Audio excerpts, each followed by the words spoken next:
Impact! Welcome everyone to Total Nonstop Impact Talk for Impact fans, featured right here on the TNA Network. This is Trent Law, my co-host, J-Bone. J-Bone, say hello to these wonderful people, these wonderful patient people here. How about that? They are patient, are they? Because we go later and later on Tuesdays. I mean, it's certainly not my fault. It's not yours, it's mine. I'm leaving for tour on Thursday, so I needed to get some, we're at the rehearsal studio, but it's going to be calming down. It's going to be none of that for the next couple of weeks, obviously, with the holiday and everything. So once we're back, we're back. But, There you go. But Jay, good to be here with you. You know, Throwback's a very, it's a very niche crowd as it is. You know, I mean, a lot of these people don't take the throwback. You know, they like going the current Impact. Even the TNI loyalists, you know, a lot of them just they stick to the new stuff only, man. They do, and I don't blame them because. Oh, I blame them. Well, you know, we take a lot of pride in what we do, so yeah. But it's, you know, I don't blame. It is what it is. Just because, like, once you've seen it. Like, there's, you know, not many people that want to go back and rehash stuff or whatever. I get it, but J-Boy, you're too nice. No, I'm not giving them that kind of pass. Absolutely not. You know, if you bastards really support us, if you people really support us, and you like hanging out with us, you'd be here listening to Throwback. You'd be hanging out and saying, you know what? These guys have done 94 weeks of committed throwback episodes to the Asylum days. The least I can do is watch one of these reviews, or at least good for you. Don't join their side, J-Mon. You're supposed to be on mine, okay? You know, at least you can do is go on the damn app. You're all so proud of the app, even though we point out the truth of the app, but you all defend it. Go on the app, go to the Asylum year section, start watching the throwbacks. I don't know how many. Jay, I don't know how many of the people who are actually in here actively every week actually watch the throwback show. I don't know. I think the hardcore people, I'm guessing about half of the hardcore people that come and watch us do. Thank you, Justin, for the super sticker. But yes, I don't know, man. I don't know who does. But anyway, there's a lot of heat over the Dave's couch thing. I'm going to get to that in a second. We're going to get to that in a second. But anyway, J-Bo. Oh, boy. I got a little something here. I'm so branded up there. Look, I got my collar and elbow hat that I got from when I was down at Impact. Look at this. I got this in the mail today. Got my Slammiversary DVD. Look at that. Oh, now that's the DVD. That's not the VHS. No, I didn't get the VHS. But I got my Bound for Glory DVD pre-order. That's on its way. I haven't got my Swingers Palace t-shirt. Look at that, huh? Swingers Palace Nice. t-shirt, huh? Look at that. Justin Miller wasn't satisfied with a $2.99 super sticker. He gave us $4.99. Oh, look at that, Justin. Nice. Thank you very much, Justin. Very sweet of you. Thank you, everyone. And to those who tipped before we went live, Punk and Brian, thank you. Speaking of Punk, hang on. I got something for our buddy Eric D. L Punk Trace. Hang on, J-Mo. I got something here. Hold on. Oh boy. Uh-oh. Yeah. What's he doing? Hang on a second here. I give him a shout out today. Put these headphones back in. Now, our buddy L Punk has been very generous with us. J-Bo, he sent us gifts in the past, autographs of the great Amber Nova in the past. And so he sent me a bunch, and they got lost a couple months ago. He was kind enough to send me a replacement of Allie Rex. He's a big fan. He goes to her gym. Allie Rex, the independent wrestler in Florida. She's cute, huh? She gave an autographed picture of Allie Rex. I'm pretty sure I got one of I've got one of her from him too, but it was her and her guy. Mike Orlando, his name is. I couldn't think of his name. Sorry. They're kind of like an Eddie and Alicia Edwards. They look like an Eddie and Alicia Edwards type, and it's weird. But yeah, thank you, Eric, for that very much. I got my free EC3 hoodie on that I got from our buddy Adam Impact a while back. very branded up today, Jay. A lot of brands going on in my life right now. You are all gimmicked up. Very gimmicked up. I was gimmicked up a few days ago. Yeah, like, hey, Justin, the $5 was a Trent rant $5. Thank you, Justin. I got another one coming, pal. I got another one coming in a second. But stay tuned. Stay tuned. I got one more coming.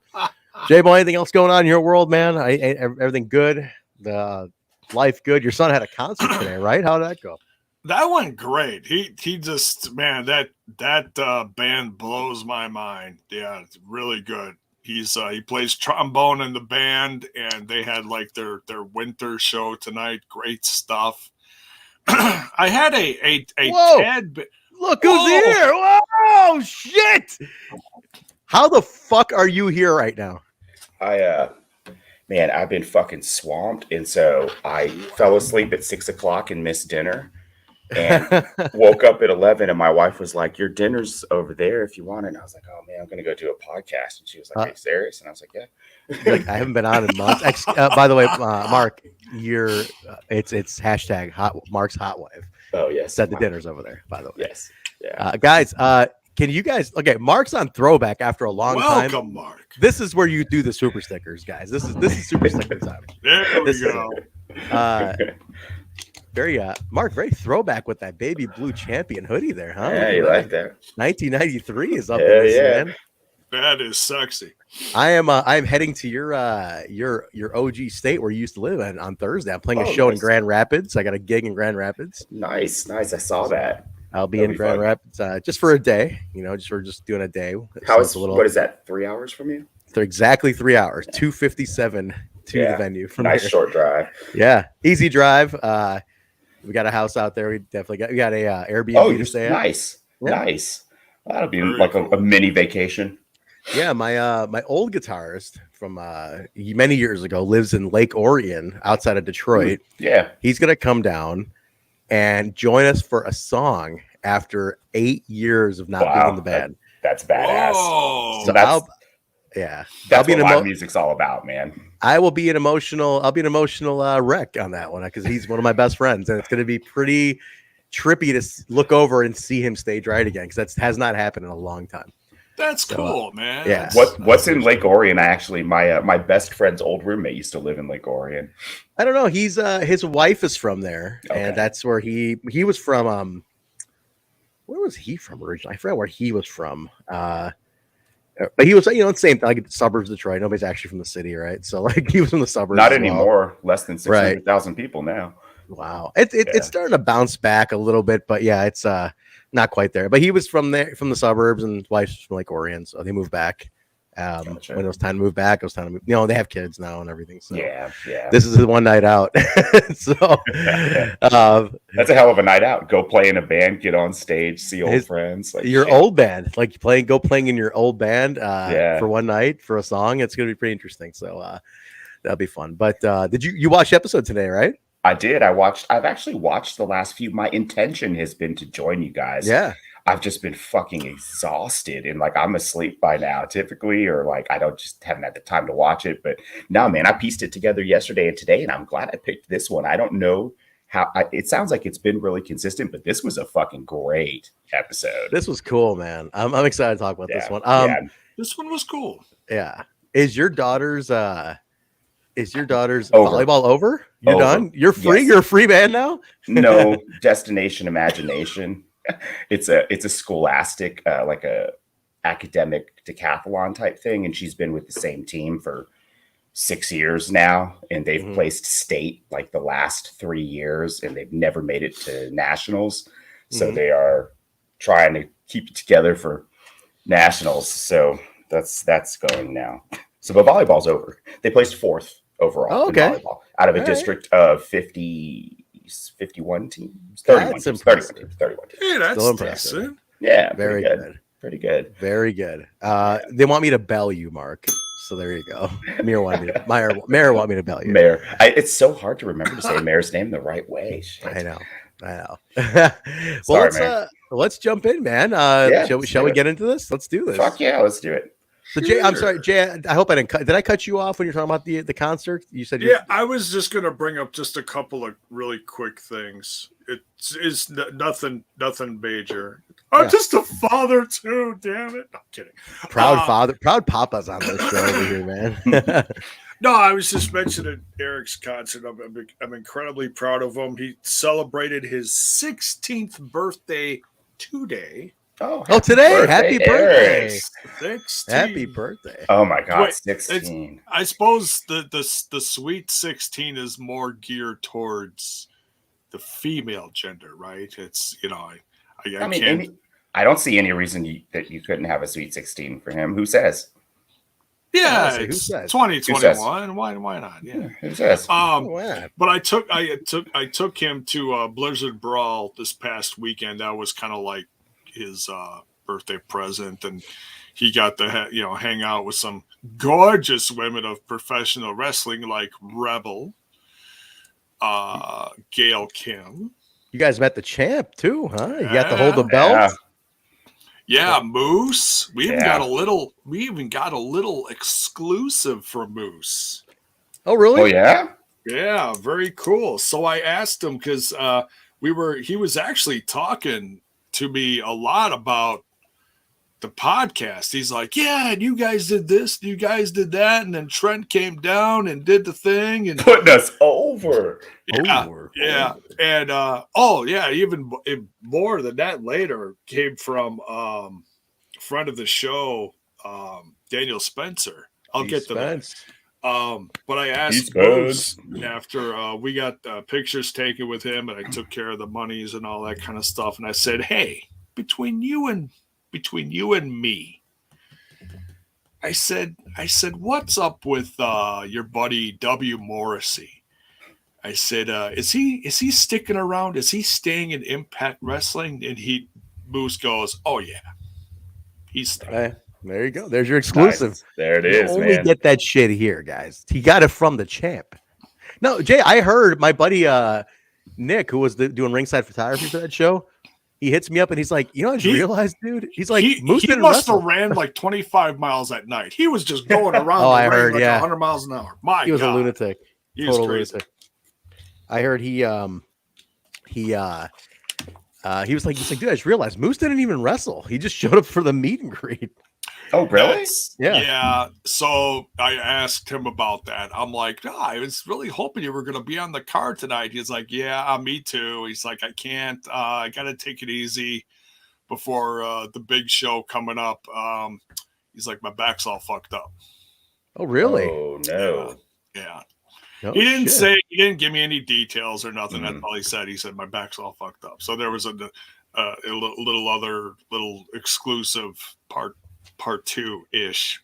I wonder where it happened. Must have been the last tapings, huh? It could have been. Yeah. Probably his tweet. It probably needs a couple. I mean, they're when's the next taping? December 17th. That's the IWT or IPWF, right? Yeah, IPWF, yeah. So that's the next thing. So he's got a couple. He's got 10 more days to chill and relax, right? So, well, and when is a wrestler not hurt too? Like they're all hurt. They mask injuries so well that it's hard to tell how hurt they really are. There's wrestling hurt, and then there's wrestling injured, and you hope that they're like banged up and just or less. You don't want them to wrestle injured because then they're just absolutely. They're just on a downward spiral. Right. Well, so they're even getting worse. Yeah. And that's my fear for personal favorite Kenny Omega. 8 surgeries coming up after 15 years of massive abuse. Yeah. And he goes 110% all the time. I fear his career may be over. Like at least I hope not, but that's a lot of surgeries. Can you believe that? Like. He worked hurt basically the whole run of holding all 3 of those belts. That's fucking nuts, man. Like he was that beat up. He had vertigo. 8 surgery. Yeah. He had vertigo too? He had vertigo during it too, yeah. He wrestled with vertigo.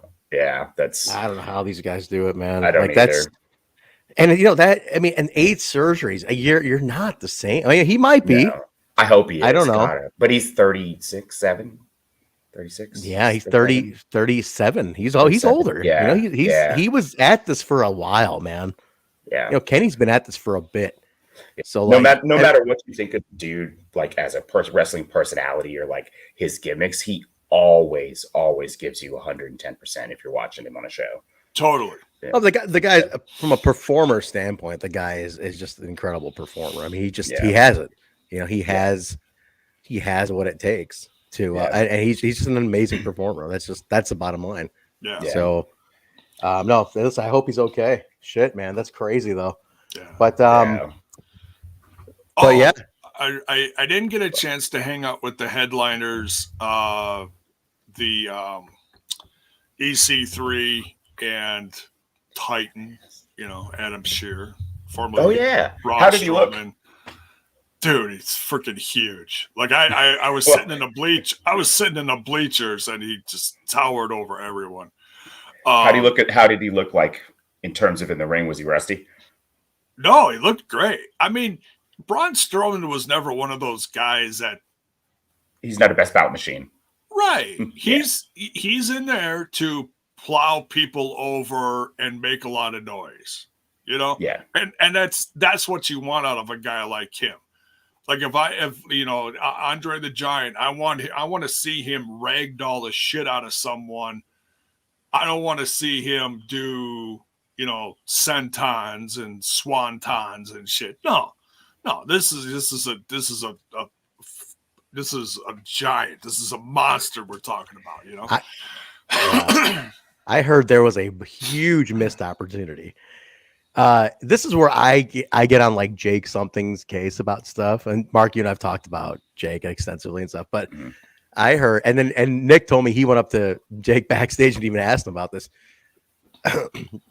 You would think in a match where it's Rohit and Jake versus Strowman and EC3, there'd be a moment where they say, "Hey, it'd be really good for the photo op, for the fucking moment, for Jake and Strowman to have that face off of the two monsters to get in the ring once they're both tagged in and be like." What's up, motherfucker? And do that face-off thing. Because that's what giant wrestlers do when you have that psychology.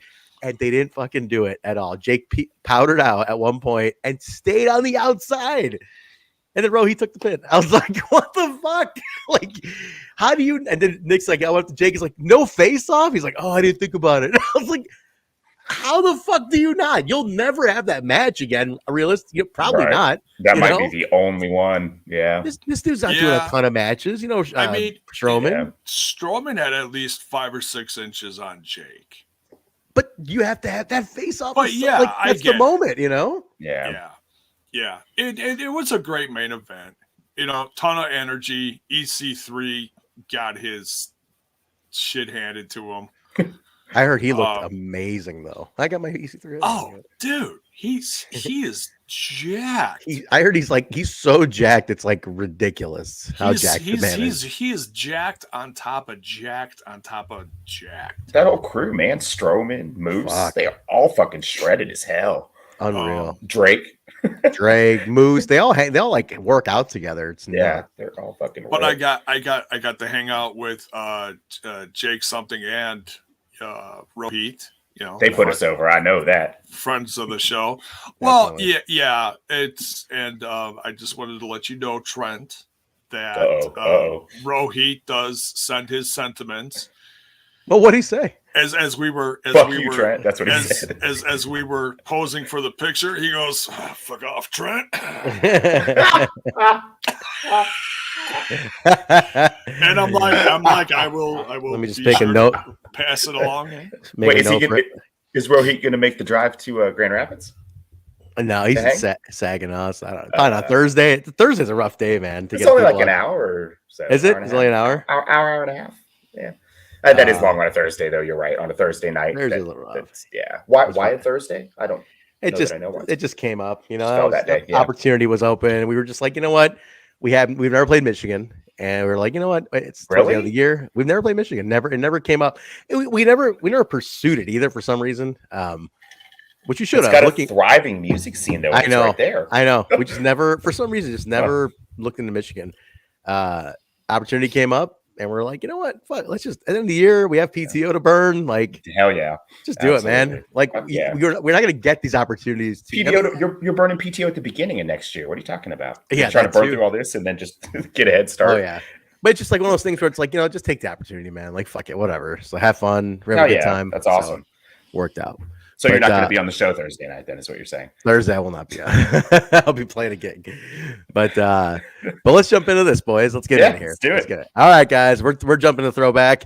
NWA-TNA number 94, May 12th, 2004. Now, I was on my buddy Dave's couch watching this, and it was May, so we probably had Chinese food because it's kind of that in between. It's a comfort food, so it's not quite summer, it's not quite spring, it's that in between stage, so it's still comfort food time. So, Mayor, the hating on Dave's couch, motherfucker. We're going to 111 on this shit. I got enough. I got way more episodes. I still got 17 episodes to fucking tell you that I'm on Dave's couch, man. So I am on his fucking couch for 17 more weeks until I tell this fucking throwback to fuck off. And that reminds me that I've been keeping a secret and doing it well. We all have for like a year now about that. What's up? Oh, you don't even remember it's such a secret. I can't wait for the last episode. Yeah, I can't wait for the last episode. Speaking of Dave's couch. The last episode. Oh, yeah. Should I tell him? I should tell him. I talked to Dave today because there was a great segment today that reminded me of something Dave and I just died at when it happened. Dave will join us for 111. He will join us for the farewell. He should join us for 100. Ooh, that's a great one too. That's where he should join us for 100 when Jeff Hardy shows up. Let me estimate the date. I'll give it to him and I'll tell him see if he can make that one. So this is spoilers, Mark. Damn. This is spoilers. Sorry. This is total floor spoilers for a 17-year-old. Fuck you. It's fucking old as hell, David. He got me at first and I was like, wait a minute, fuck you. This is super old. It's already out there, brother. Speaking of Jeff Hardy, and I just haven't had a chance to catch up. Can somebody just give me like the 20,000 foot overview on what's going on with? I saw his name trending. Did something bad happen? Yeah, Jay, do you know the full story? I hope it's not bad. I don't know the full story. Okay, so here's what happened.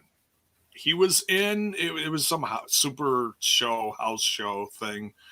Starcade. There's video of it too. Yeah. It was Roman and his boys versus Drew Jeff Hardy McIntyre, and somebody. Jeff Hardy and someone else. I don't know. Kevin Owens, who knows? I don't know. So something happened to Matt during the match and he started looking sluggish. I haven't watched the video. I'm just going by off what people said. Mm-hmm. They said he started looking sluggish and then he wasn't in the ring. He was laying down at ringside and then all of a sudden got up and exited through the crowd and security followed him. Well, he was all weird in the ring too, apparently. Well, he was slowing down during the match. They're not sure it's because he got a concussion. They don't know. Nothing specific has come out. The only thing that's come out since then is Matt said he's going to be okay. All right. That's all he says. He didn't say, oh, by the way, this is what happened to him. One day Matt's going to say that, though, and it's not going to be true. That's what I'm worried about. Right. You know? That's one of those things where you have to be very careful. I hate being a Jeff Hardy fan. I wish he could get better.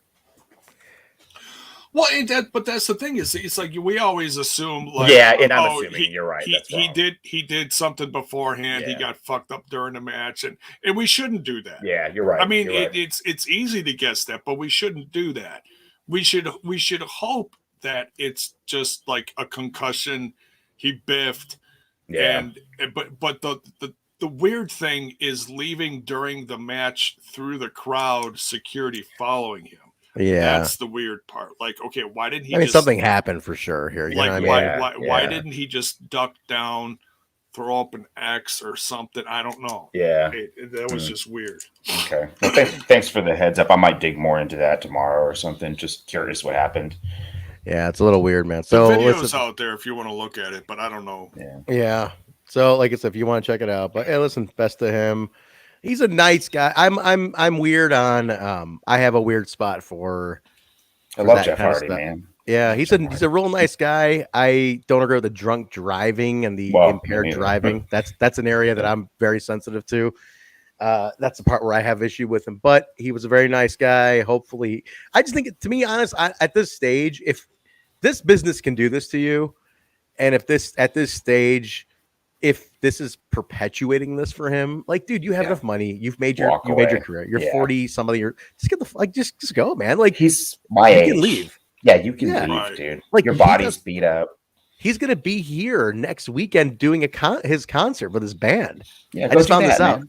Go do that. Just keep touring, dude. Like, do your art, do your music. He's got enough name brand Oh recognition now that he can go just have a comfortable, happy life if he doesn't, make a bunch of bad decisions. Like, and he's not wrestling a lighter style.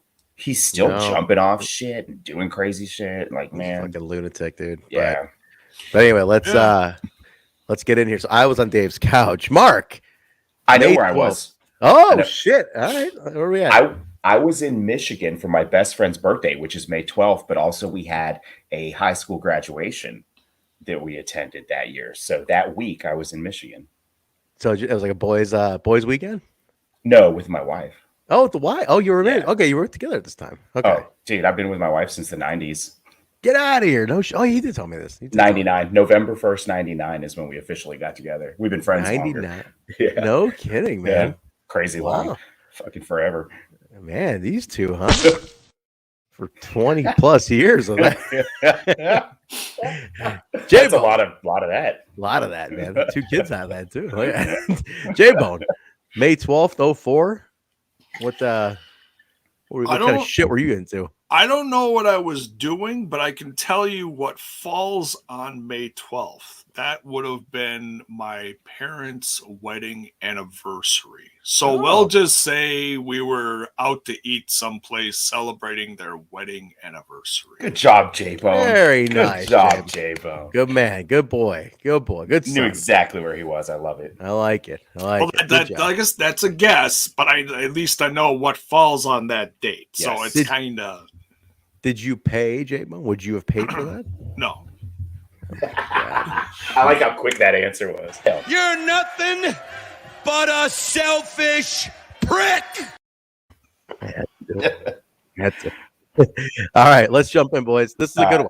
Let's get this is a very historic one because Mike today opens the show with the announcement, the big announcement that on June 4th, 04, they're going to debut in addition to the Wednesday shows and the weekly syndicated explosion Impact Wrestling. Impact. Trent, your mic is cutting in and out. Is it really? Is that you or me?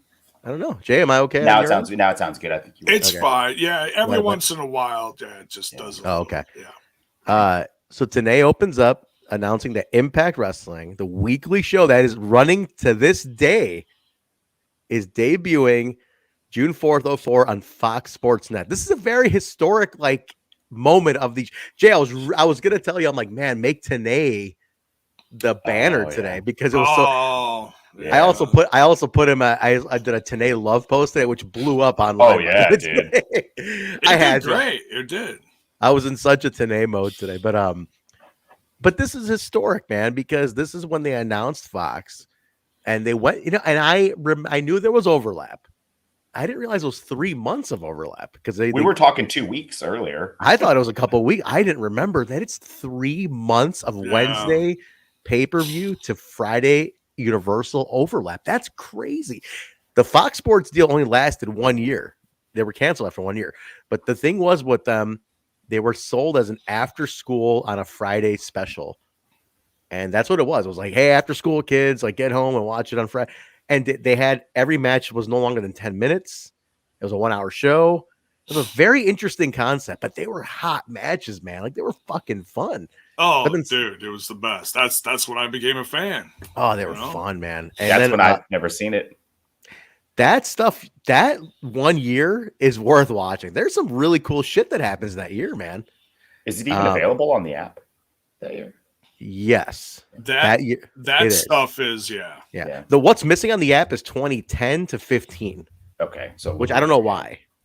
So it's a historic moment, and It's because they're lazy of getting shit on the app. it's so ridiculous. That app. That app is. Jesus. I had to watch this in I had to piece it together over 2 days, and every single time I had to go in, go to series, go to Asylum years, go to 2004, go to 94, fast forward manually all the way down 30 minutes, fast forward all the way 50 minutes. Like, fucking kill me. Jesus, that app is garbage. Oh my God, this app drives me crazy. But this is a big deal. Now, when they left Fox to go to Spike, there was a little bit of an overlap. There was a gap there because they were using BitTorrent and the website to stream. They were still taping, but in between Fox canceling and Spike picking up, they were just doing stuff online. So those episodes are considered like lost episodes, but they're on, they're up, they're on the app. But at the time, those were like rare. Like for a while, they were literally encouraging BitTorrent to download that little gap between Fox and Spike.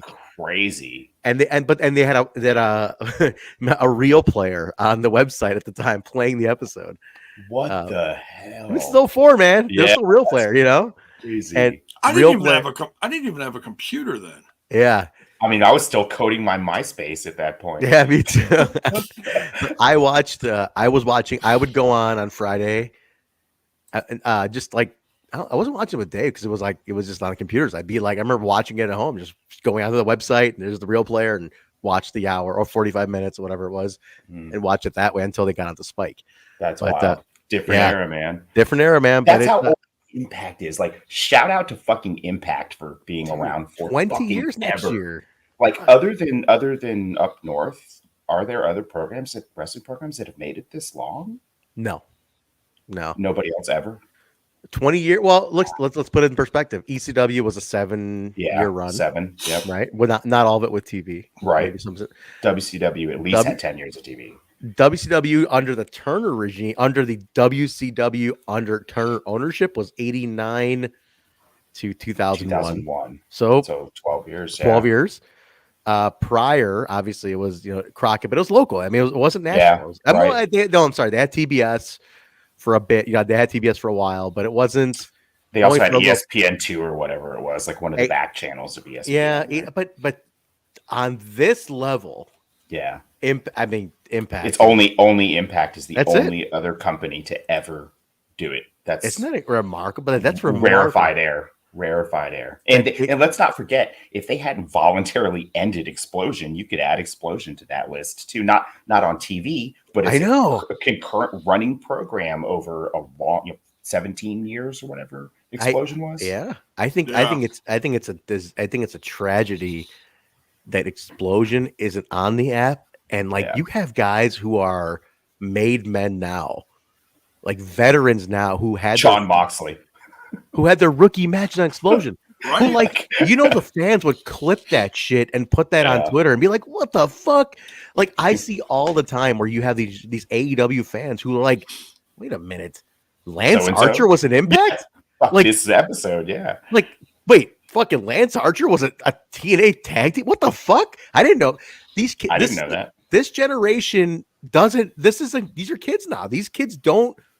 It's like, we didn't know, the 1950s fucking NWA stuff, but or whatever, like 1960s NWA stuff, as well as we, when we were growing up in the 80s, we didn't know the 20-year prior stuff.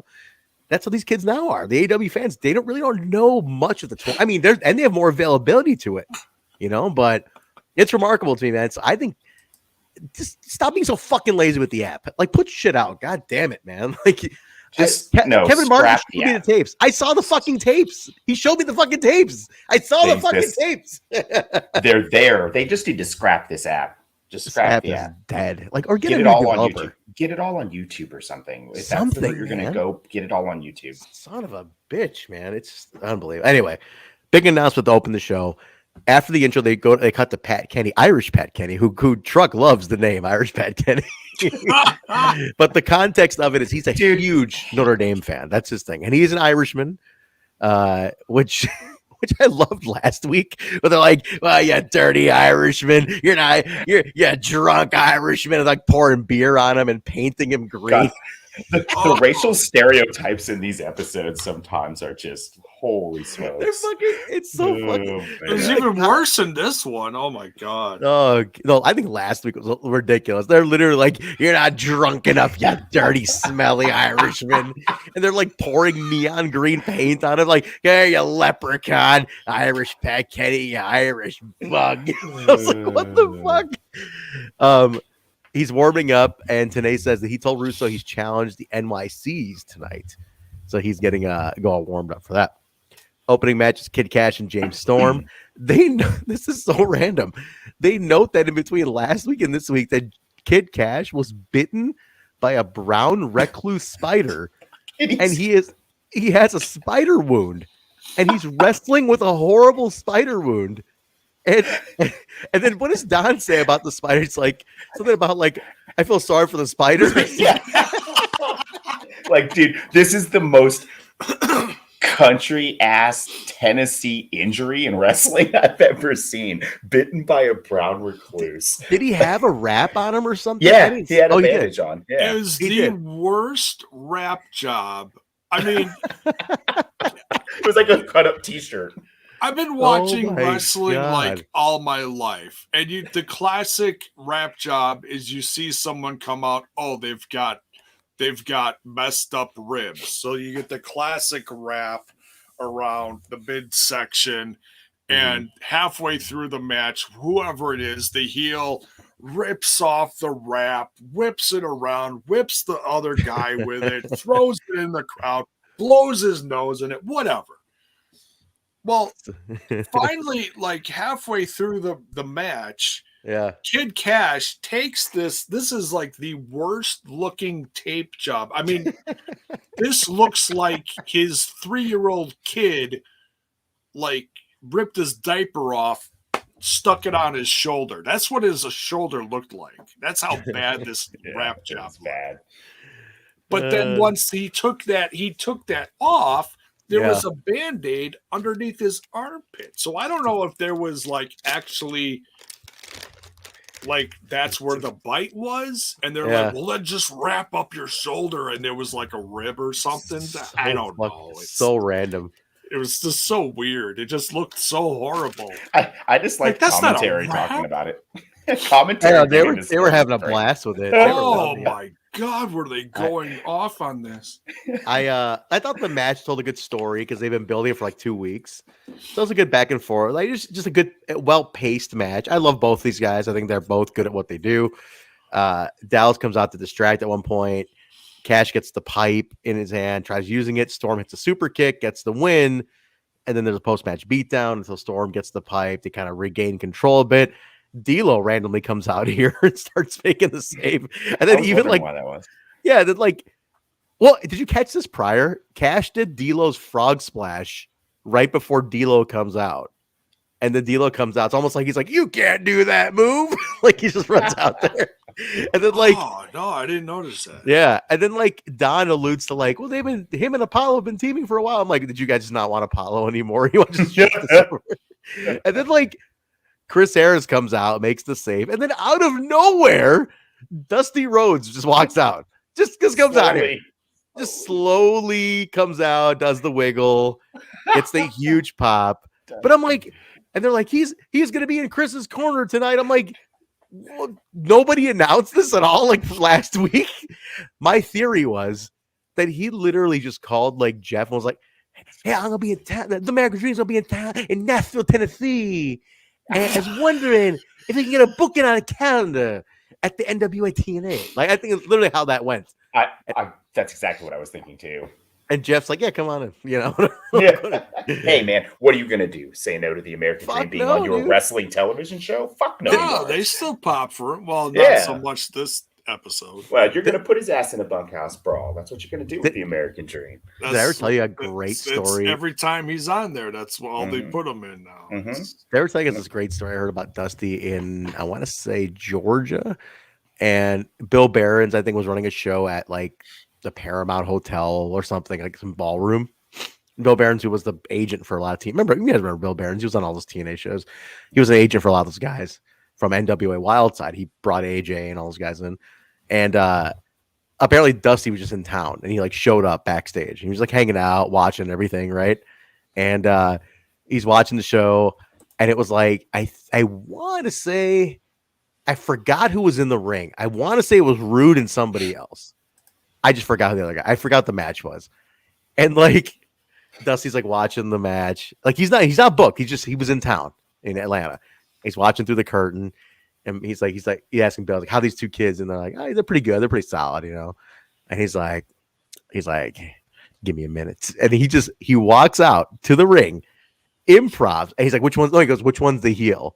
And he's like, well, they got the dark hair or whatever. And he goes, all right. Walks out. The crowd's like, what the fuck? Dusty Rhodes walks out, does the shtick. The guy, I think Rude's obviously, I think it was Rude, smart enough to realize, like, okay, play along. I'm fucking in shock, but play along. Plays along, takes the elbow, sells it. Dusty just fucking does his thing. Crowd pops. The face wins, whatever the fuck. Dusty comes back. Bill's like, what the fuck? And he's like, now I can always say I played the Paramount Theater. Like that was it. It was the most Dusty Rhodes thing. I was like, that's how you know you're a made man. Yeah. If you could call your shots and there are things you want to do, call your shots, man. Fantastic. Dusty, yeah. Love it. But so that was a Dusty moment. They cut to a TNA and Russo sit down. We're talking about the Fox Sports Net deal. Russo's really putting it over. Saying we worked hard for it. And they did, man. Think about this. The company's around like a year, almost 2 years at this point, and they're going to Fox. Again, why I always admire Impact is that they didn't come in on the top floor. And this is not a dig at AEW. I'm just using it as a barometer. Yeah, no doubt. They built it. AEW came in at TNT. You know what I mean? Like he had the money. He's a billionaire. He's like, "Ooh, I'm coming in right here." Yeah. Dude, Impact came in on like shoestrings. Like their funding was cut by show 3. Week to week. They got their funding cut by show 3 until like Dixie or show 6, and when Dixie came in and saved him, right? Building, enhancing. And then you get a Fox deal, and then you get a fucking Spike deal. Like that is the grassroots aspect of the company is the love that I have for this. Like I have my issues with the company at times, obviously. I will never take away the work that went into building the company. No way. And that's Jeff, that's Dixie, that's Vince Russo, that's Jerry Jarrett. Like that's, and then the crew behind all that. That is a fucking admirable thing, man. And the Panda Company, I love that part of it. Like we said, 20 years is a legacy. It's a long time, dude. I hope they celebrate it properly too. You know what I mean? I really hope they probably put it over. And then they just cut real quick. He's like, do you know who destroyed your office? He goes, it was Conan. I know Conan. I know he destroyed my office last week. So they just leave you with that. And that's going to be your threaded story throughout the show is the 3 Live crew feud with Russo. Right. Threaded story. Pay attention to this. I don't know if you guys, I've been really more conscious of this lately. And I started thinking back to shows that we grew up watching. I forgot how important it is to have like the main threaded story throughout the show that you're watching and how that like kind of anchors a show. Well, it makes it feel like a show, not just a random wrestling event. Impact does that now. That's what the wad of money is. Yeah. Yes. Paul, good night. Thank you very much. I will see you on the island in a month. Damn. But yes.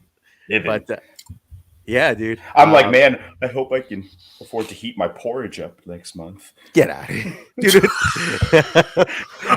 That's my shtick, man. The ramen noodles, like eating ramen noodles for fucking 3 meals a day. That's my shtick, all right? You actually have kids who love you. They do? Is that how they show that? But the threaded story is very important to a show, I think. You know, that's something, Jay, I think a lot of and Impact, you're right. The wad of money is a great example of that. But I think that's pretty cool. They keep going back to it and be like, oh, there's the money. Yeah. Well, I mean, your most successful 2 storylines in the 90s were McMahon versus Austin and the NWO, both of which threaded through every episode of every major shows. So it's the best part of it, man. Mm-hmm. We go to a match. It's Bonnie Brown versus BG James, and then but before BG comes out, Monty on the mic is golden over here. Awesome. I love it. Yeah. Open season on 3 Live crew. He calls BG a giraffe. Dude, for me, I've missed so many of these episodes or just gotten a chance to watch the first 20, 30 minutes. It was awesome to see Monty. Like, Jay, did you write down any highlight lines that he said here? Oh, it's something. Wabbit season, duck It's season. People. I don't know if you said this before, but there were people in the crowd that had this Wabbit season, duck season, waving it. Oh, in the maybe he crowd. did say it. She was talking about it. Maybe that is a thing that he said before. I don't know. Might have been. But yeah, like the whole goofy dance thing that he was doing with being a giraffe or something. I don't know. It was just corny as hell, and I absolutely loved it. I was corny in a good way, you know. Real quick, I want to shout out Ronan Blue for the super chat. He says, "Started from the bottom. Now we're here. Impact Wrestling 20 years, baby." And it's in blue. It's in blue also, which is clever. So they can start the match off. They start brawling through the crowd into the rafters. I thought he was gonna throw them off the rafters at one point. Oh my god! They set up the table and then they walked all the way up there, and then walked all the way down. It was like, oh. Did you catch the one fan who was petrified? He was on the rafters and he's like, "Oh shit!"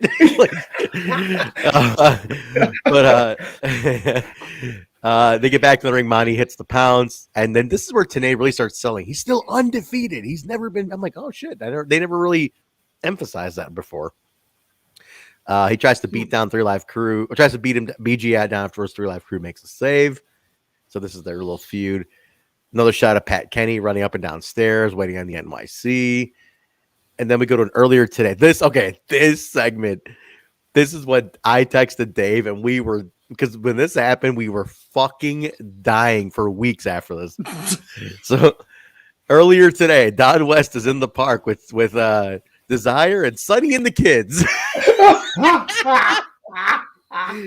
Desire. Oh, man. She talks her back break. Oh my God. Her and Sonny have been together for 3 years. She's a mom of 2. How he took care of her, and she's like, "Sonny, get him down from there." Like, they're in the park, like, and she's talking. Like, Desire is working hard. I like her. I really like Desire. This is so bad, dude. It's so bad, but she's trying. She's okay for someone that was just announced as Desire, and that's all she was to this. That's pretty good. I mean, this whole conversation with Don West deserves Don was great. Freaking Emmy. He was the tumbles, and he took bumps. Dude, he got his ass handed to him by Trinity. Oh my god! I'm gonna read you. I literally text Dave. Hang on, I texted Dave. I gotta just read you the fucking text because we died for weeks about Sonny and the kids. That's all they had for Sonny at this time, off camera. I was like, dude, do you remember the Asylum Days episode where Desire was at a park with quote unquote Sonny Siaki and the kids, and Don West was interviewing her? We laughed about Sonny and the kids forever. I'm currently watching this from Throwback. He's like, what the fuck? He's like, how long was Sonny even on the show? I thought he was gone by 04. He's like, he's always there. He never leaves. Mm-hmm. And we're talking about the ace in the hole. And then, dude, he sends me a picture. And he's like, this popped up in my Facebook memories today. He was at Impact taping this week in 2010. And he sends me a picture of like Immortal. And he's like, I wonder, and like they're cutting a promo on somebody. He's like, who the fuck are they talking to in this promo? I'm like, I don't know. 2010 is not on the app. I can't even check. Oh, dude, it was fun. We were just going back and forth about the fucking. Funny. And I was blowing his mind. I was like, he's like, yeah, get Boris on that. I'm like, Boris works for WWE now. He's like, what? I was like, so does the biz. He's like, dude, fucking kill me now. He's like, what? Are you serious? And Petey, Sonjay like, did. God, I meant to tell him Petey does too. Fuck. Yeah. Anyway, the Sonny and the okay, so Don is interviewing her. Trinity comes up and beats her ass, like does like the back against the bench. Desire sells amazingly. She sells like she's dying, and I will give her that. Yes. In her match last week too, I was like, "Fuck, she's killing her!" Like she's a great seller, right, J-Bo? We talked about this last week too. Oh my God. I'm like, okay, so here I am, because I'm the guy that has the three back surgeries, and her shirt starts scooting up in the back. I'm like, okay, where's this scar? Do I see a scar? Is the scar there? That's like the nerd in me. I'm like, I want to see the scar. The old back surgery scar guy. There ain't no scar. Got a fetish there, J-Bone? Yeah, Got a back scar- surgery scar bone. I want to see the sexy scar. Scar fetish. No. So anyway, she beats her down. Don is trying to stop it. He gets knocked over. He's taking rolling bumps. You know, he's like, "Get off her, goddamn, you psychopath!" And fucking, she's killing her. Like Don was fucking great, man. He was great. Oh my God. Sonny makes the save, obviously, but Sonny, I didn't see the kids. Though. The kids were nowhere to be found. Out of this. Yeah, well, it was a violent situation. Well, yeah, because she's like when Sonjay chases Trinity Sonny. away, Sonny or Sonny, excuse me. Yeah. Wait, yeah, Sanjay's next. Sanjay's next. Yeah, sorry, wrong X division guy. He's like, he's holding her, and she's like, "Where are the kids? Are the kids okay?" Don't let him see me like this. I mean, like I said, she's trying, and I will always. She's trying hard. If you get hurt at work, you can't just stay home. You have to go to work. I'm a wrestler. That's my work. I have to go back to work. I have to put food on the table. Dude, but Sonny and the kids, and she's like, "Sonny, get him down from there." Dude, Dave and I were That's fucking too high for months. Like, we were just dying at this. Like, we would just be like, Dave, get the kids down from the monkey bar. Like, we would just yell random, like Sonny Siaki, like, "Sonny, get him down from the," like, watch the kids, Sonny. And we just yell stupid Sonny Siaki things. Like, I can only imagine Sonny goes, "Yo, kids, wait here. I gotta go check on your moms." And runs over and like takes care of Desire. Sonny the rescue. Oh my God. We go into the 3-strike series, match number 2. Sonjay in red, Kazarian at the top of the ramp to watch. I didn't think this, like last week, I wasn't really impressed with this match. I don't know what it is with these two. I feel like they don't have any chemistry. It's very basic to me. Tell me if I'm wrong. It's very basic. I thought this one was better than last week. I thought it was too. Yeah, I just didn't think these. I expect more out of these two. That's all I'm saying. Well, also, okay, so one thing, they're both really super young in their careers, but probably the X division. I texted you while I was watching this trend at some point. Mm-hmm. The X division at this point in time is so good. Like, we talk about how great the X division is currently. Yeah, it's not as good as it was at this point in time in the Asylum years. I don't think this particular crop of X division stars is unreal, and maybe your expectations for any X division match in this era is, as they should be, are so high that if it's not, barn burner, it doesn't look great. You know what it is? It's these two are such dynamic ones. Mm-hmm. That like I've seen more dynamic matches with Red and Jerry. Well, but they're working the injury thing too, though, with Red, right? So that's why they did all that. Well, last week they did all that mat wrestling, saying Red was only 80%, and that's why he wasn't going high risk, and Sonjay was going to try and ground him. So they did work the story last week on that. This one was a lot more high flying. Mm-hmm. They were doing shit outside the ring. It was This was a better match, I thought. That better than last week. I don't know, man. I don't know. I guess I just expected a little more from this one, man. I think it's what it was. Now, I didn't catch the full story behind this. Can somebody explain the 3-strike series to me? I did catch they were doing it, but not why or what happened. It's a contendership thing. It's like best of 3, basically. Yeah. Okay. And that's why Frankie's watching. It's just the best of 3 thing. So, that's all it is. It's just the best of 3. And they sold it where Sonjay took himself off Team NWA to do this to get a shot. Okay. Yeah. Okay. They mentioned that in the match, and I didn't know the story there. Yeah. I didn't see those episodes. Keep in mind, he doesn't win the X title for another 10 years. Forever. And he has to book himself to do that one. Crazy. To me, which is a tragedy, because I think when he was consistently there from here to then. And I'm like, how the fuck did you not put it on this guy at least once? I'm also a huge Sonjay fan, but he was in the most competitive division on the planet his entire career.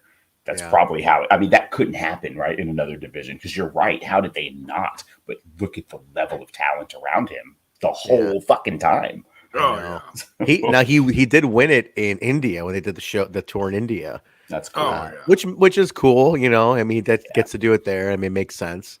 Yeah. That's his moment. But shit, man, I just didn't get out. Like, not even a short run. Like, really? Like, Sonny Siaki even had Sonny Siaki and the kids even had a run on this title. You know, like, come on. And he was like the farthest thing from an X division guy at the time. Yeah. You know, so crazy. Anyway, so Red wins this one, so they're 1-1. Gee, I never saw that coming. Yeah, right. like I want to see a best of series where it just like the one guy just fucking nails it in the first like 3, destroys him in the first 2 matches. Best of 3. I won the first 2. You're out. Like, yep. Like, make it realistic enough for me where it's like best of 3, best of 5. The one guy just that top there's heavy. that much doubt. Like, you have like a little tiny bit of this could go either way. Here, I was like, oh, I know who's going to win this match. Right, exactly. Scott Hudson with 3 live crew. He's barely on this show, by the way, Scott Hudson.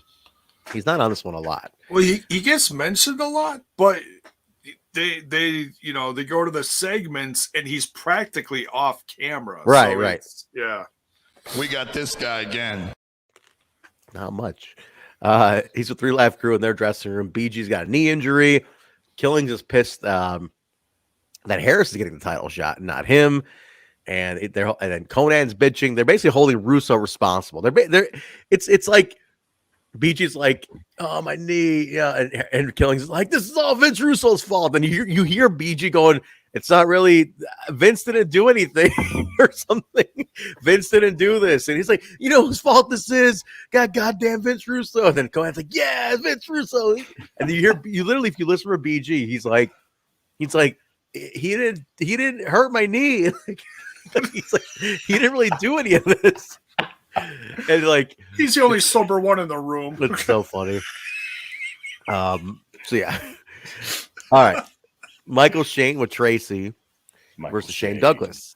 And this is like the continuing of the breakup of the new franchise.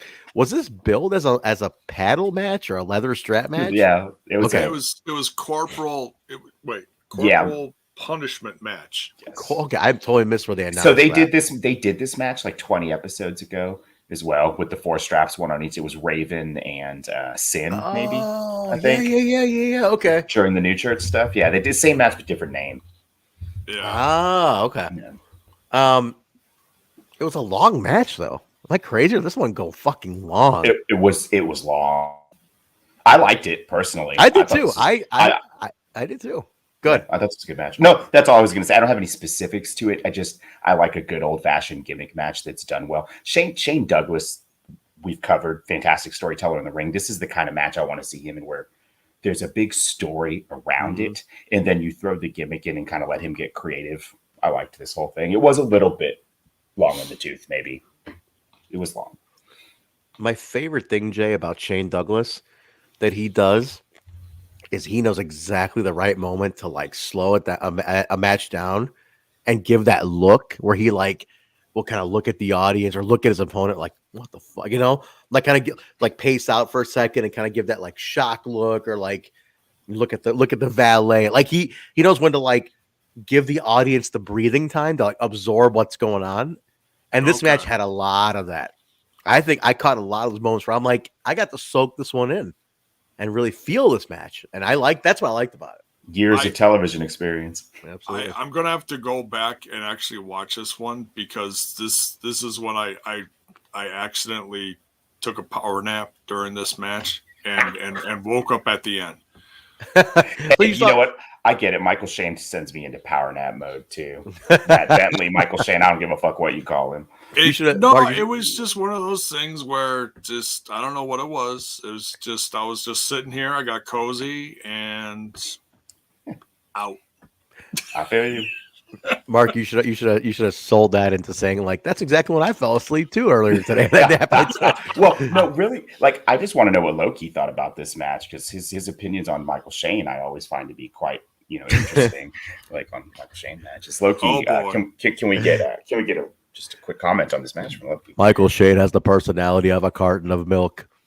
I like how bad your Loki is. That's what makes it so good. You have so many wonderfully great impressions, and my favorite one is Loki.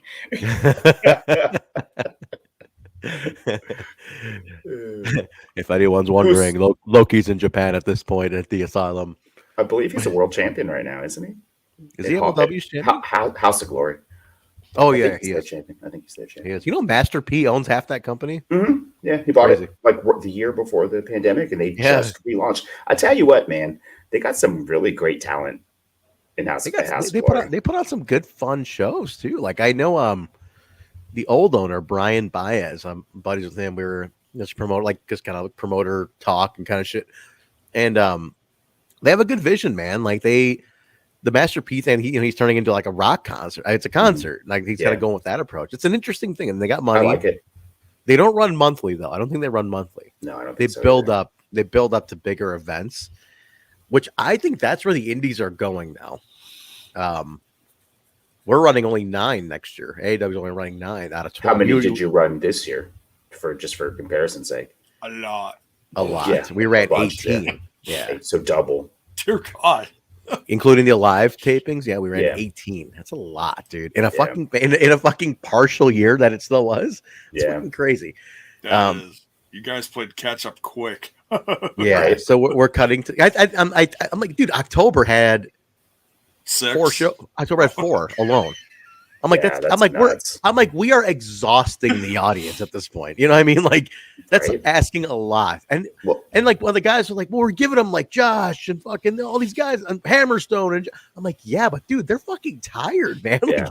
Like, let them miss you for a minute, you know? Yeah, exactly. It's not that the matches on the card are good or bad. It's that the frequency is too often. Like, that's much. You take it for granted. You're like, I'll see them next year. I guess they run 4 times a month. Like, catch them on the next one, you know? Right. Fuck. So we're running only 9, so it's gonna be a little more must see. But anyway, I digress. Traci tried causing some confusion on this one. It backfired. Shane got the win. I love at the end where he just kind of like faces off with her. And he just takes her. He's like, just fucking kisses her. Like, yeah, bitch. Like, just fucking kisses her. Some old television wrestling misogyny on. In the early 2000s. And then puts her over his knee. He's about to paddle her, but then she gets away. And Michael saves her and everything, but cut back to the back. Conan's totally in Russo's face. I love this. It's so realistic to me. The whole, like, the way they're yelling at each other is very realistic. I love Russo in this aspect, though. I think he's great in this. Like, he's so realistic here. You know, that's what I like about it. Conan probably dislikes him for real. There's probably like heat between those two. Super tight. Oh, are they? Oh yeah. Even at this point, post WCW. Oh yeah. He took care of Conan. He was one of the guys who took care of him. Like, he put him over. I figured a lot of people had heat with Russo from WCW. No, only some of the old timers. That was it. You know. Okay. Which, the total sidebar, the thing that what they didn't understand, what he was doing with that whole Millionaires Club and like how he was killing off the old timers from the young guys one by one. He's like, I never got to finish because I literally only wrote for 3 months where I was head writer, and then I left. Wait, but he's like, dude, people tend to like think like he was there for like this huge like amount of time. He was only writing primarily for 3 months. Then he's like, fuck this. The management's ridiculous here. Like, this is ridiculous. He leaves. They beg him to come back. That's when he starts writing with Bischoff and like the whole team. Does it for another few months, and he's like, I'm out. Like, this is ridiculous. So that's when he leaves. Anyway, the idea was with the old timers, he was killing off all the old timers. Like Ric Flair got buried in the desert, and Hulk Hogan got beat by all these guys. He's like, the idea that I had was that all the legends were gonna rise up like the fucking Avengers and unite and fucking take down all these kids at one point after like these guys have been running amok and just taking over the company, in the meantime getting over. But these legends were gonna come back and just fucking Avenger style just take over and save the company back. Hold my scarf. He had a great thing in mind, but he never got to finish because everybody was so bitter. And I thought his run was much longer than 3 months. People tend to the revisionist aspect of his, like, oh, he killed. It's like, dude, he wrote for 3 months in which he raised the fucking ratings. I'm telling you, the narrative that's been spun about him is like the biggest injustice. Look at the time he starts. Look at the 3 months. The ratings go up by an entire fucking point. And then when he leaves, they start going back down. And like, it was just, I'm telling you, the bad narrative that's been written about this guy. Anyway, digressing again. Well, That's interesting stuff. Yeah. He might have had some wonky gimmicks in some of the matches. A little bit. But people forget that TNT did not want wrestling on their program. That was the other thing. Anymore. Yeah. They cut it. What, it doesn't matter how good your shit is if the network you have it on doesn't want it anymore. Mm-hmm. It doesn't matter. Nothing you can do. That's not Russo's fault. No, you can't. That's some dude sitting behind Ted Turner was even like out of the game at that point. Mm-hmm. Yeah. Yeah. Ted was gone at that point too. Well, he was the only reason that WCW had the profile it did and was able to get on television so easily in the spots that it had was because Ted was a wrestling guy. You know, once that's gone, like once you don't have an advocate in the room anymore. No. Oh, very nice. Okay. All right. A little too much information for me, but that's okay. I love that. That was a great moment. Anyway, we cut back to the outside, and now Irish Pat Kenny is fighting Swinger and Gilberti. Gilberti's in the rafters. I mean, they're all in the rafters. They're beating him down. At one point, they get the advantage on him. Trinity comes in, and she dumps a garbage can on him. And Tanae at one point points out, what's in that garbage can? Because it's a bunch of Lucky Charms. I noticed immediately as soon as she hit him. I was like, what the fuck? Right. And I'm like, Lucky Charm. But like Tanae calls attention to it. And he's like, what the hell is in that garbage can? And they start pouring syrup on him and like more cereal. I was like, what is this?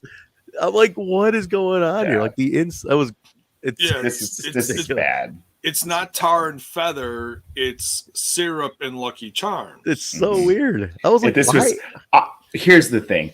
When they do this at WWE with Roman Reigns, I shit on it, so I'm going to shit on it here too. I thought this was a garbage segment. What a fucking waste of airtime. 3 segments of him warming up to beat them down, and that's how we ended it. I'm like, what? Yeah, I thought this was trash. Cereal and syrup. I was like, why that? Like, I'd rather just beat the paint and the beer was one thing last year. I thought that was great. Like, that was insulting, shitting on the heritage. I'm like, that's heat. Syrup and cereal? I was like, why was there so much Lucky Charms in the garbage can? We have so many questions. Who threw out that much cereal? Like, why did you throw out that much cereal? Did you buy it by accident? Did you try it and not like it? Why was it in the garbage can at the Tennessee State Fair?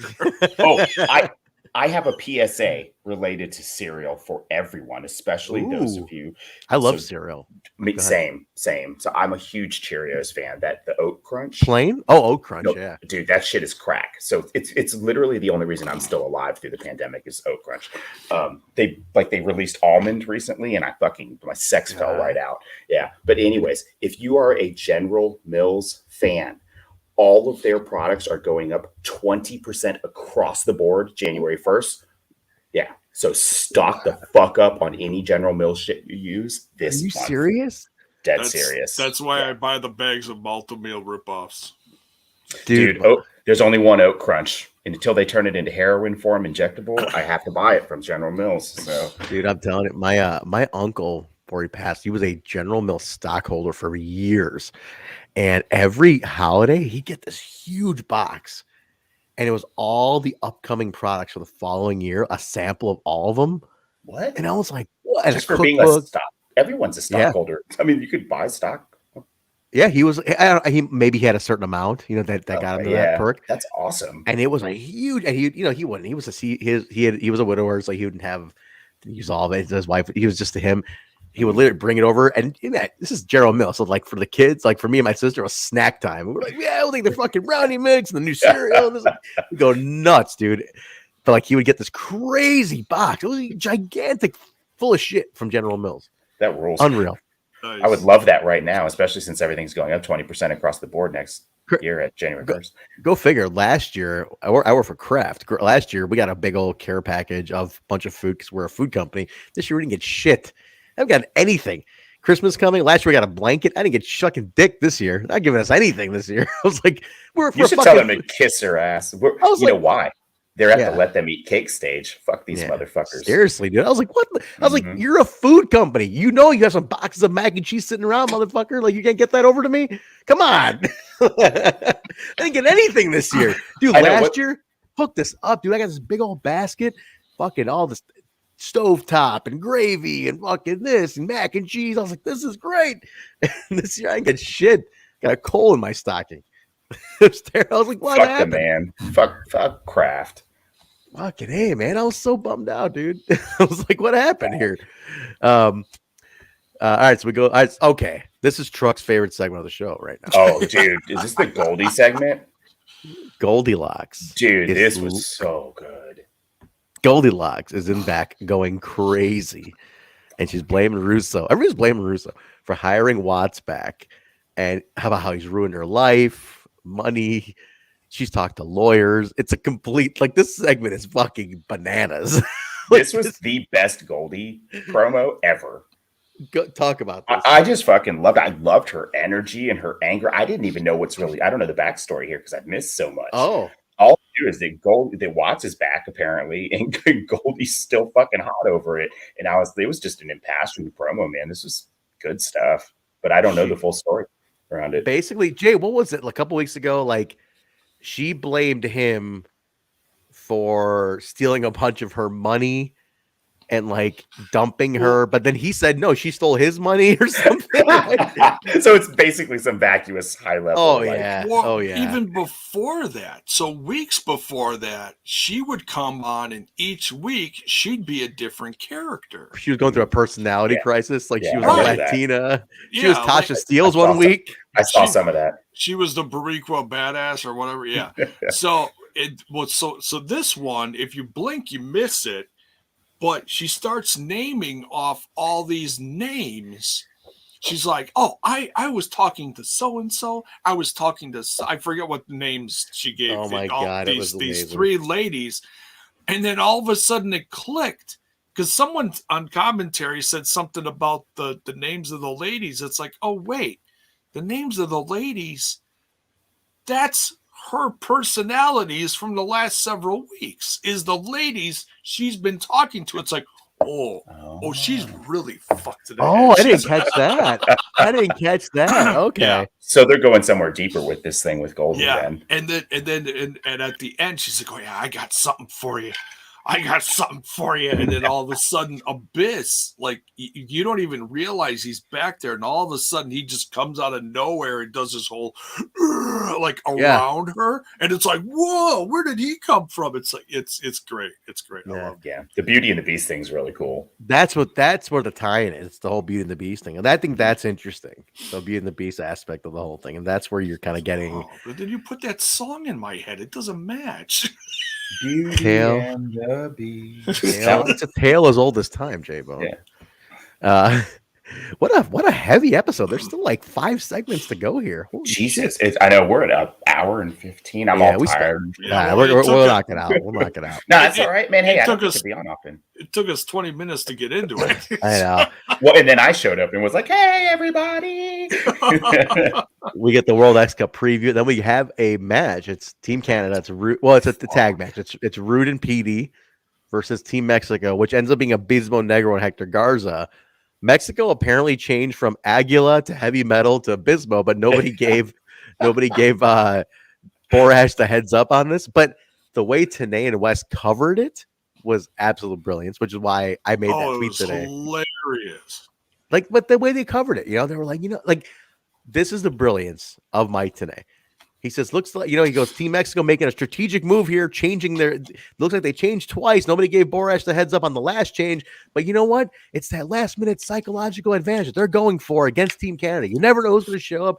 And they thought Abismo Negro would be a better fit against PD. I mean, the way he broke it down to me made me fucking rethink that, you know what?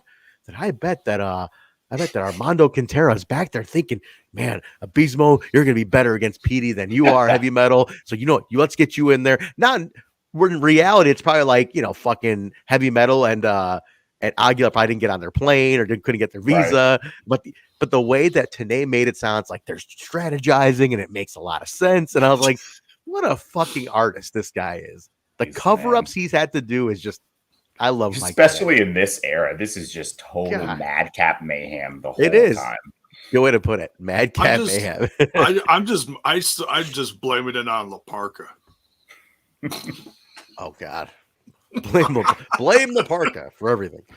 But yeah, so match is, I mean, it's a great X Division style. I like energy this match. This is just great, right? Hector Garza's the fucking man, dude. He's fucking great, dude. He is fucking great.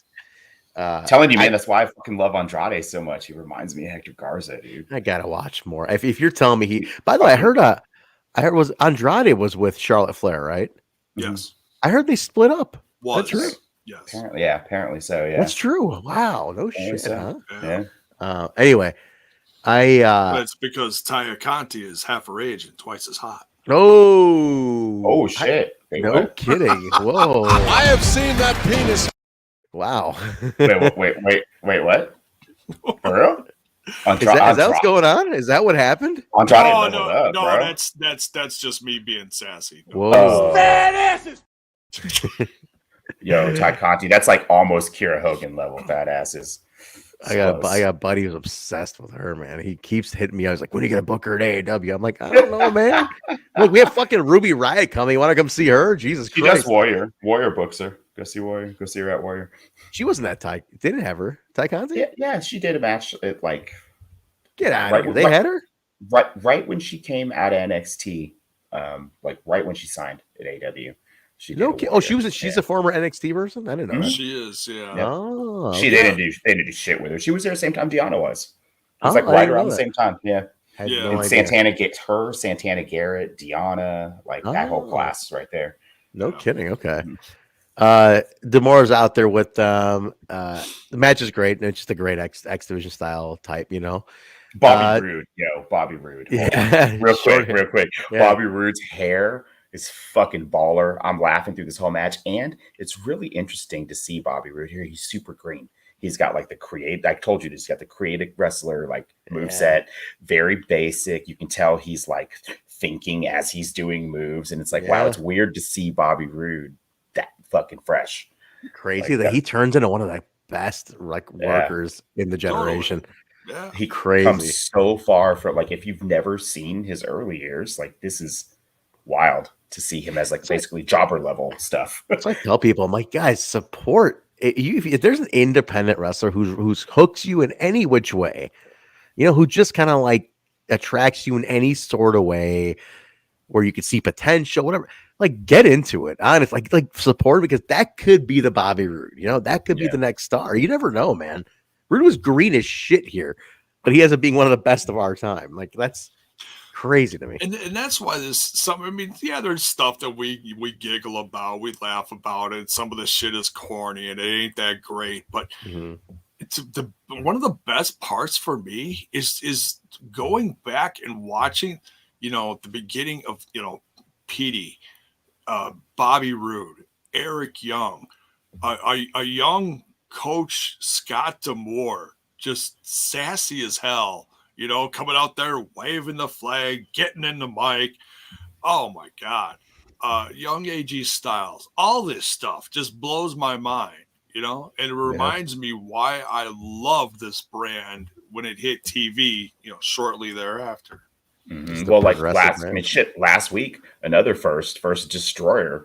Like, shit, I love the package they put together with the Borash was the fucking man, dude. All the different angles with like the slow-mo effects all beveled at the edges and the fucking like 90s techno that he had like found on the fucking Napster that was still floating around for free. Shit, I love he's great when he uses the dramatic music. Fucking love it, man. Like, can you believe JB is doing video packages for NASA on the side too? Can you believe that? That's nuts. Like one of my very favorite parts of these is his video work. Like it in jest, but like also seriously, it's a time machine. It's a time machine. Absolutely. Total time machine to see how far digital editing has come. Like this was basically desktop publishing for him. He's probably learning as he's doing it. I remember hearing at the time there was an interview or somebody gave that JB was doing all the videos and the entrance screens on his Mac, you know, on the plane. Like he talked about how He's like, I'm on the plane doing all the entrance videos and all the compilations.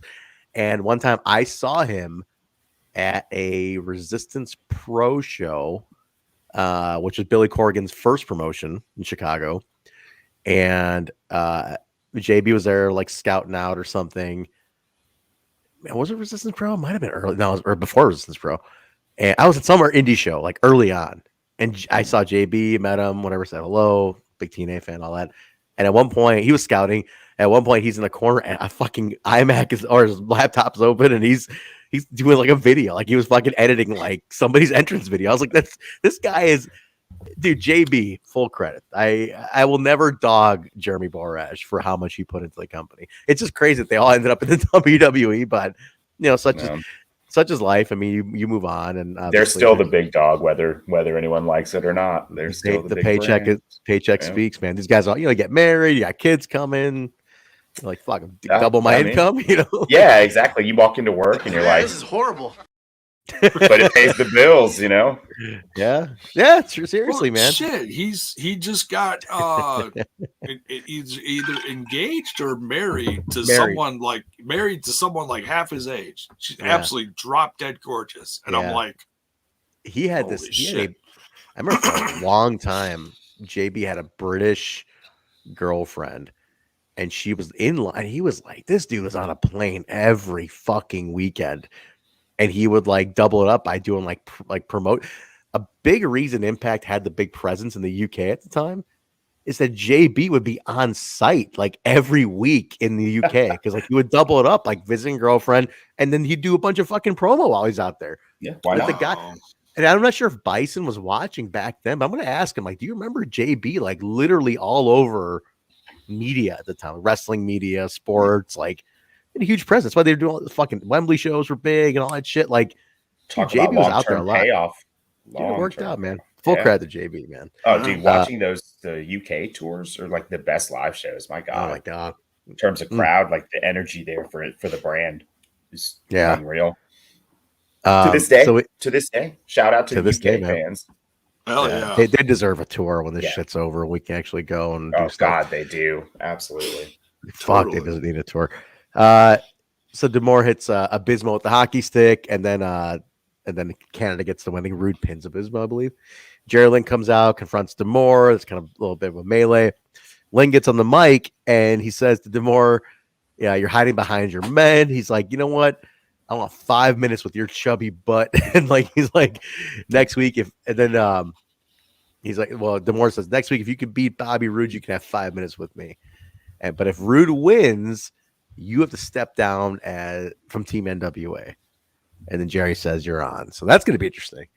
Because I wondered, did Scott D'Amore ever actually have a official match on Impact Television? Like, does he actually have a match in the record? You know what I mean? Like on Impact.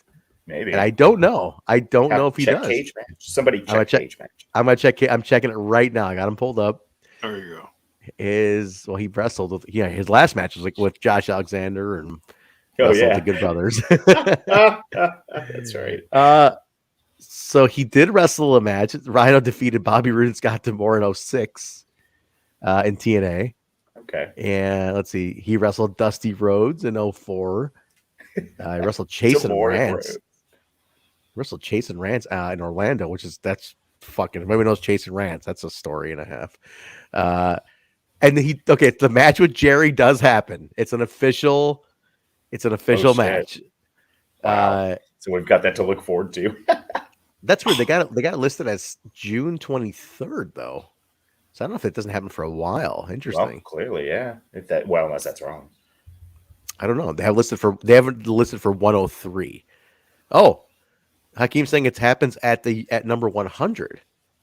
Interesting. On Cage Match, it's got it at number 103. So I don't know. I don't know if they listed it wrong. Probably, how they would have filler episodes. Like, there's no holidays between now and then, though. No, I don't know what it is. But, weird. No, 103. Interesting. We'll find out though. We'll get to it. We'll get there. But that is definitely interesting. So that's where they're at with that. We go to Conan to show Conan being attacked. He's been attacked in the back. We have a clip of that. We go to Weston Tenay. Don West is Cherry Red on Cherry Red. I want to say that's what I had. I put on Cherry Red. Oh yeah. He's very flustered though. Don is stumbling over his words here. I don't know, something happened to Don, but he starts talking about the gut check, the cards, Fox News. But even today's like, you're a little flustered there, Don. You okay? And he's like, Tanae picks him up. Shout out to Gutcheck being old as fuck too. old as fuck, man. Dusty comes out of nowhere here again. Dusty Rhodes just walks out. Just walks out. Ding. Yeah. Did he have gets the bell. They were playing his entrance music Forever. Well, because they were talking about him, and then his music hit, and I'm like, oh, well, because during these segments, the audience can actually hear TNA yes and West. right. So I'm like, okay, so if they're playing the music in the background, it's just like ambiance, right? Yeah. It's just background music that kind of just back up like, oh, they're talking about Dusty. Here's some Dusty music. Oh no, no, Dusty's actually like, okay, so like the music cue was early or something, and Yeah. and sure as shit, here comes Dusty. Dude, I love this promo though. It was great. Even Even hilarious. we even got this second best promo of the night. Who would be the first best? Goldie. Fucking Goldie. Goldie. Dude. Goldie can't, dude. Seriously, Goldie's segment was fucking money, dude. She floored me. Like, I love Goldie, but this was like another level. She just seems psychotic and ready to fucking rock. Should we, Jay? Can we reach out to her for next week to talk about this character? Can we make a, like the crazy yeah? Can we get her? Let's try to get her on next week. Let's see if we can get her on next week. Might as well I try. think it's time to get her on. She's very prominent in these episodes. It's Yeah. I always wanted lyrics to the Dusty Rhodes music that they use, like the. I wanted to be like Dusty Rhodes, Dusty Rhodes, Dusty Rhodes is coming. Man with out to the bionic elbow. ring. Dusty Rhodes is coming out to the ring. Like just some shit like that. It is the most backwoods country hick shit that. Oh my god! Maybe you should write a song, Trent. I mean,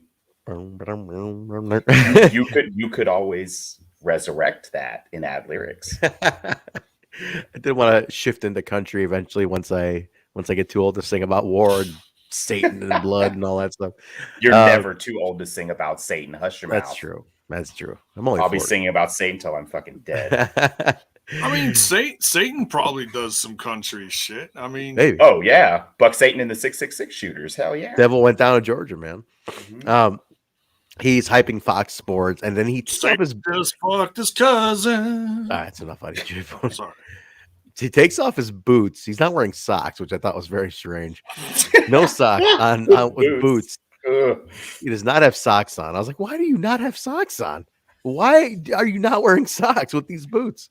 Puts the boots together in the ring, and he takes his hat off, and he puts the hat on the boots, and he lays down, and he's interviewing. He's like, Kid Kash, what do you think about this match next week? He starts interviewing Kid Kash. It's a short joke.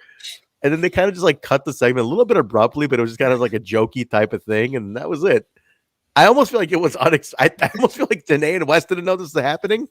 I almost feel like he was in the back going, play my music. I got an idea. I really think that was it. I don't doubt it, dude. I feel like he was like, I got an idea. Because you're playing the music forever, and Danae and West like, what the fuck's going on? Dude, if you're the Jarrett and Dusty Rhodes calls and you're a startup, if you're anybody, you're gonna let Dusty Rhodes come in and take a fucking shit in the ring if he wants to. And that doesn't appear to be what's going on here. Dusty's like, I'm gonna do whatever I want. He's like, I got an idea there, Jerry. How about I sit in the ring and just take a mean old shit in the ring?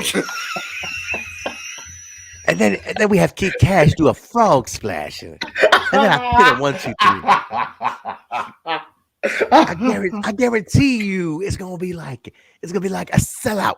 A sellout. Wish I'd thought of that. I'm just imagining the just dropping his pants. It's Kid Kash frog splashed onto the mat, and the poo splatter that comes out of shit everywhere. Gigantic. This is sick. This is sick. This whole place is going to hell in a handbasket. Bionic dump into frog splash. I remember there was a match. It was like Dusty and Dustin. It was like last year of Nitro against like Rick and David Flair. And it Oh was my god, like I remember that match. the kiss my ass match. Oh my god, I remember that. And where Dusty's and then Dustin's like, Dad, are you ready for this? He's like, son, I just had me about 44 burritos and catering. And when Ric Flair puts that big old banana nose up against my rear end, I'm gonna let it all rip out. I mean, hold it all day. But I'll never forget I had me about 44 burritos. Oh man, I was like 44 fucking burritos. That's amazing. but David Flair, fucking memories, dude. Fucking Dave, yeah, dude. Oh, Flair. All right, so then we get AJ and Harris. We get a new hype video and new promos. Scott Hudson. Then with Raven's pissed about Russo and the Harris situation. Everyone's pissed at Russo. I like the threaded story, man. They're all pissed at Russo about this. And then we get the match, the NWA World Title match. AJ Styles, champion, against Chris Harris. This is AJ's 4th defense in 4 weeks. They are building AJ like a fucking machine on this run. And they keep saying, like, Russo's like, AJ, you need time off. You can't keep doing this to yourself. And then the weird thing is, so Raven and Killings are chained to ringside on this by black shirt security. So they're chained, so they can't interfere, which they do anyway. But let's start. Jay, let's talk about the match. And I know, Mark, you want to talk about the match because you like this match a lot. But they actually, so commentary actually mentions during this match, and I didn't like, because I was like, man, he's actually defending this like every week now. And they mentioned that, like, oh yeah, like most title holders, like, you know, once a month, you know, and that's like all you're expected to do. And AJ's like, oh no, man, I want to go out there every week and defend it. I want to be a fighting champion. And it's like, well, that's just crazy. But hey, gotta love him for it, I guess. yeah. But yeah, this was wild. You got Raven and Truth out there, and like during the episode, the heat with Russo is just like building. I'm like, all right, this is a powder keg at ringside here. Yep. And sure as shit, you know, so you got 3LK, Conan out there with the bolt cutters. Can't cut through the chain, this little chain. He's like, it's like, oh man, you got to work on them pythons, Conan. What the hell, man? Well, he got beat up earlier. Remember that? He's a little weak. That's true. Oh, yeah, okay. There you go. Yeah. He's a little weakened. He should have started with a tequila sunrise into the bolt cutters. Then it would something. Yeah. Yeah. So but the match itself, though. Oh man, I know, Mark, you love the match, right? It was a fucking awesome match. I absolutely loved it. It's too bad Chris Harris. This is a great example of what a shame it is that Chris Harris fell out of the main event picture for whatever reason. He's out there with AJ Styles, like having what should be the match of the night in the main event. He's great, man. He is great. The catatonic he hits, even though I know the result, I was like, oh fuck! Like I popped for the catatonic because I was like, oh shit, here's a near, he's gonna pin him. But even though I knew he wasn't gonna pin him, I'm very curious to see what happens with Harris after this because the fall off is fairly quick. Yeah, I think they put him right back in AMW because they kind of teased it with Kid Kash a couple weeks ago, right, J-Bone? Like I didn't see that. The whole thing was Storm and Kash in Dallas, and it's like, okay, well, Dusty's kind of filling that void for about 2 seconds. Yeah. Mm-hmm. But yeah, Harris is going to go right back. So is this it then? Is this Harris's peak? So. No, well, yeah, this is it. And the thing is, Sabanite, our buddy who was on site for all these back in the day, he told us, he goes, the Harris thing just killed the crowd. That's where the crowd was like, they lost faith. That's why you had like some real iffy shit because people were like, what the fuck, man? Like, this was our homegrown guy. You have built him for so long. You keep fucking him out of the title. Yeah. Like, come on, like, son of a bitch. Like, he has been built so well for this belt. He's got, like, for his size, too, you've got a guy with such explosiveness at this time. He's really just a 5-tool guy. Like, I don't think I appreciated Chris Harris when I was watching back in the day the way I appreciate him now. Like No. this match was bell to bell fantastic. I agree with Truck's comment that like the shenanigans and shit around it sucks, but the match itself was really enjoyable. I'd love to see more Chris Harris solo. It's really a shame too that this is. I mean, this is it. This is the whole fucking thing. Yeah. This is his whole solo run. Like that's a shame. Yeah. What a shame. I think it's a shame. It's great stuff. But it is. He showed that he could do. I remember we had him on the show and he was like, I don't know, man. Dude, he was all set up.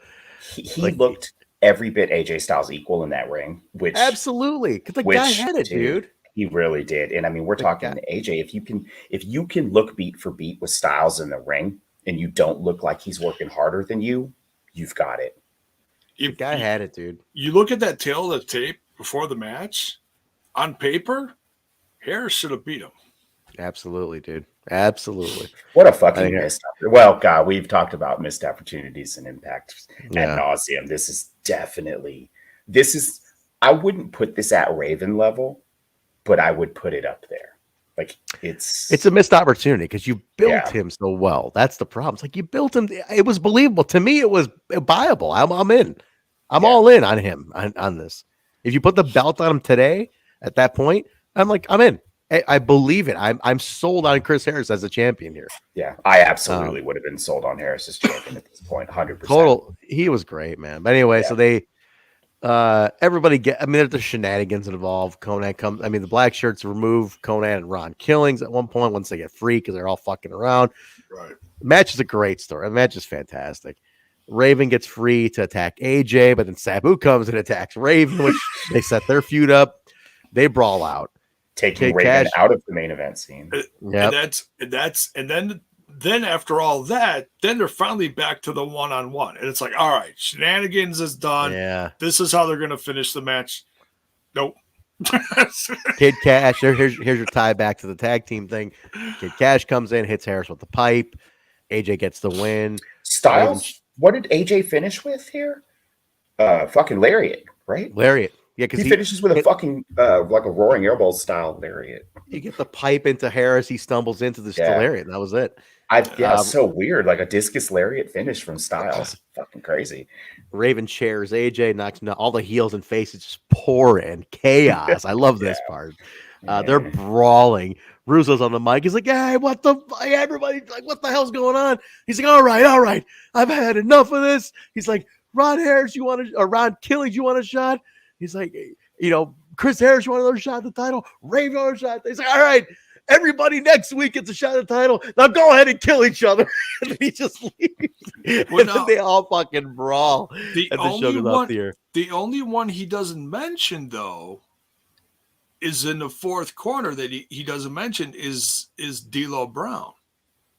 No, he's out there too. But everybody's out there at that point.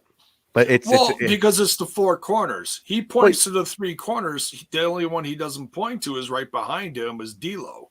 Well, because you're going to have Raven Harris, AJ Killings. That's your four. Because it's all been shenanigans with everybody. I'm just saying, it's why didn't they just stick D'Lo in there too? Then because he's been gone. Well, the whole thing, he's been in the tag stuff. He hasn't been built back up enough. These three have been in the mix the whole time for the last 2 months. Well, that's true, but I'm just saying he was out there too. If he's out there, Jim, are you down with the Brown? I am. In fact, I literally almost ran into him this last weekend. He was there. Nice. Yeah, there's a lot of. Did you get to meet Joe Doring? I did. Yes. How was it? Nice. Did he talk about this? Was his voice like this? He was all masked up and he had his cowboy hat real low. Like I almost walked past him and didn't recognize him. And then all of a sudden, except that he was like 95 feet tall. Right. Oh, hi, J Bone, TNA, J Bone, TNI. He was the first one that I saw there, and I was real intimidated by his size because he was just standing behind the desk like this, and I'm just like, oh my god, this fucker. You're like, Joseph, how you doing, pal? Hi, nice to meet you. And if you haven't seen J Bone's pictures, they're fantastic. It looked like an awesome time. Hop on the Discord and check them out. really. Oh, Jay, I didn't see you put them on the Discord. I got to pop in there. Yeah. Oh, nice yeah. stuff. Yeah. It looked like an I awesome get, spot. Doring is the only one that I saw there that I didn't get a picture with. Oh. I got an autograph. Well, he was behind the table, and he had like several people on other sides of him, so it wasn't exactly an easy. Yeah, I saw somebody else post a photo, and they were kind of just like one of these with the table, and it was like Barry was behind him. Right. Yeah. Like Moose was on the end, so that was easy. Yeah. But guys, that's the show. That's number 94. Next week is the 4-corner match. A lot going on. This was a great episode. I really liked it. They're kind of rebounding from a little bit of a rough patch. They're kind of getting back on track with some stuff, but a good episode. Really fun to watch. If you haven't seen it, highly recommend it. This is the one to watch for sure. So at least watch the first 5 minutes for the announcement about Impact. It's historic. Super cool. Yeah. Very historic. And cool. Very cool to have that. So check that out, guys. So yeah, I mean, so that's 94. We'll be back next week with 95, but tomorrow is TNA UK at I think they're doing 1 p.m. Eastern time, 6 p.m. UK, and then Thursday is the flagship watch along and post-show review for Impact and Access TV. So don't forget to catch that. Also, the show on all audio platforms: Apple Podcasts, Stitcher, SoundCloud, Google Play, iHeartRadio, TuneIn, Spotify, Pandora, Amazon. Rate, review, and subscribe, guys. Patreon.com/WeTalkImpact. Bonus shows, tons of shit. We got a little, PTO. We got some time off. We're gonna belt out some. If anything, we're definitely gonna belt out some stuff towards the end of the month. Some extra shit. I want to give away some more bonus shows to the patrons as I got more time coming up too. So even if it's just general chats or whatever we can do, we're gonna fulfill We've got filler episodes of Impact coming too that we can work around because we won't have the regular show. So we'll do that, guys. We're gonna get all your stuff. So tons of bonus content. Go check it out on Patreon and give it a look. ProWrestlingTees.com/Total Nonstop Impact, Twitch.tv/Total Nonstop Impact. Take a look at that. A Spreadshirt link is also in the description below, and our link tree, which is in our bios for all our social media at We Talk Impact, Facebook, Twitter, and Instagram. Give us a follow, please. And you can follow me, guys, at Transberry on Twitter. Mark, we're gonna get you. You can follow me on Twitter as well at Mark World Order, MARKQ World Order, and you can find me on the Discord, which you can find that link in the description. Discord is hopping, as always, the best Impact fan community on the internet. It is. Go check that out, guys. It's better than Reddit. I've been looking at the Reddit stuff. It's cooler than Reddit, man. Oh, yeah. It's cooler than Reddit, yeah. Well, way cooler community. Let me shout this out. There was just real quick aside, if you're not on the Discord, let me give you an example of how great our Discord is. There was a discussion about race in the Impact chat last week involving 6 or 7 people. It was respectful. It never devolved into anything poor. At the end, people agreed to disagree. I have never seen a conversation about race on the internet go like that until our Discord. And you know what? I didn't have to moderate anything. I have a ton of respect for everyone who was involved in the heads that they kept. That's the kind of place it is. You can feel comfortable to talk and know that you're not going to get shit on for whatever. That's fantastic. I like that. I love that. I love hearing that. I like that a lot. That's very cool. J-Bone, where can they follow you, man? They can follow me over on the Twitter box at JBone5150. That's JAYBONE 5150. Nice. There we go. Cool. And Smash, you want to plug Smash? I don't know what I'm doing with Smash right now. I want to get on there and do shit. I don't know. I feel like I got to revamp it or something. So I might take the rest of the year off and just stew on it. I don't know. All right. Well, guys, give it a follow anyway. Smash this podcast on YouTube and Twitter, Facebook, Instagram, all that stuff, Twitch, everything. But I think that's everything, right, guys? I miss anything? That's it, man. It was great to see you guys. Yeah, I'm glad you were back on today, man. It was fun to have you back. I'm going to try and be here next week too. I've been trying every week. So, but like you said, man, we got holidays coming up and PTO. Well, not PTO, but whatever. I won't be working, so we should be able to have a lot of fun for the next few weeks. Absolutely, guys. So we have some fun stuff coming up. But yeah, definitely enjoyed this one. So catch TNA UK tomorrow. Bison Joe and Steve are going to be on doing their thing, kind of recapping the news. and then previewing next the upcoming Impact and talking all their stuff. I don't know if they have a guest tomorrow, but we'll see. But check in. They've been doing I great. did see a tweet from Bison about an upcoming guest. I don't know if it's tomorrow or not, though. Okay. Yeah, check it out. He's always Bison's going nuts with his Twitter. He's always got the plugs going. So go check it out. Joe as well. So yeah, they're always letting you know what's happening. So go give it a look and join them tomorrow for the conversation. It's a mid-afternoon thing for the US. UK, it's in the evening. So give it a shout. And I think that's it. So guys, yeah, don't forget to check us on all of our links, our socials. And if you like Throwback, definitely watch along. If you can bear the app, give it a watch along. and then like I said, we got 17 more of these. So we'll be we're in there. We're in the pocket on this. So getting there. But anyway, guys, thank you very much for joining us. We appreciate it. Have a great rest of your week, everybody. Stay safe out there, and we will talk to you later on. Good night, everybody.